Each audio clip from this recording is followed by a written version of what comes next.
दोस्तों आज का जो हमारा टॉपिक है वो है कि साल 2025 को सुधारों का वर्ष घोषित किया गया है। और इससे क्या होगा कि देश में सशस्त्र बलों के आधुनिकीकरण की यात्रा में एक महत्वपूर्ण कदम भी होगा। यह देश की रक्षा तैयारियों में अभूतपूर्व प्रगति की नींव रखेगा और 21वीं सदी की चुनौतियों के बीच भारत की सुरक्षा और संप्रभुता के भी सुनिश्चित करेगा। आइए हम विस्तार से समझते हैं। रक्षा मंत्री राजनाथ सिंह ने नव वर्ष की पूर्व संध्या पर विभिन्न योजनाओं, परियोजनाओं, सुधारों और भविष्य की गतिविधियों में हुई प्रगति की समीक्षा के लिए रक्षा मंत्रालय के सभी सचिवों के साथ एक साथ बैठक की।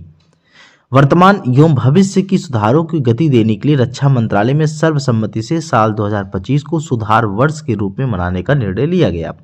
इसका उद्देश्य सशस्त्र बलों को तकनीकी रूप से उन्नत और युद्धक परिस्थितियों से निपटने के लिए तैयार बल में रूपांतरित करना है, जो बहुक्षेत्रीय एकीकृत संचालन में सक्षम हो।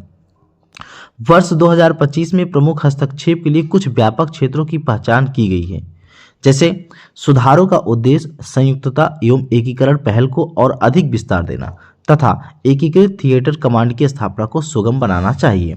दूसरा है सुधारों को साइबर व अंतरिक्ष जैसे नए क्षेत्रों तथा कृत्रिम बुद्धिमत्ता, मशीन लर्निंग, हाइपरसोनिक्स और रोबोटिक्स जैसे उभरती प्रौद्योगिकियों पर केंद्रित होना चाहिए।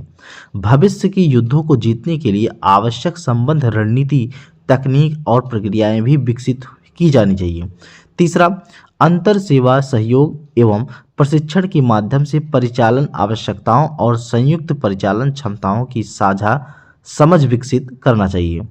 चौथा, तीव्र एवं सुदृढ़ क्षमता विकास के लिए अधिग्रहण प्रक्रियाओं को सरल व समय संवेदनशील बनाने की आवश्यकता है। अगला है रक्षा क्षेत्र और असैन्य उद्योगों के बीच प्रौद्योगिकी हस्तांतरण व ज्ञान साझाकरण को सुविधाजनक बनाना तथा व्यापार को आसान बनाकर सार्वजनिक निजी भागीदारी को बढ़ावा देना है।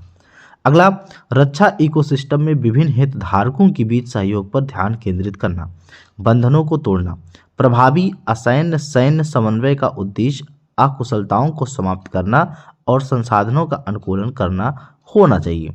अगला है भारत को रक्षा उत्पादों के एक विश्वसनीय निर्यातक के रूप में स्थापित करना, ज्ञान साझाकरण व संसाधन एकीकरण के लिए भारतीय रक्षा उद्योगों और विदेशी मूल उपकरण निर्माताओं के बीच अनुसंधान एवं विकास तथा साझेदारी को बढ़ावा देना। अगला है भूतपूर्व सैनिकों की विशेषज्ञता का लाभ उठाते हुए उनके कल्याण को सुनिश्चित करना, भूतपूर्व सैनिकों के लिए कल्याणकारी उपाय के अनुकूलन की दिशा में प्रयास किए जाएंगे।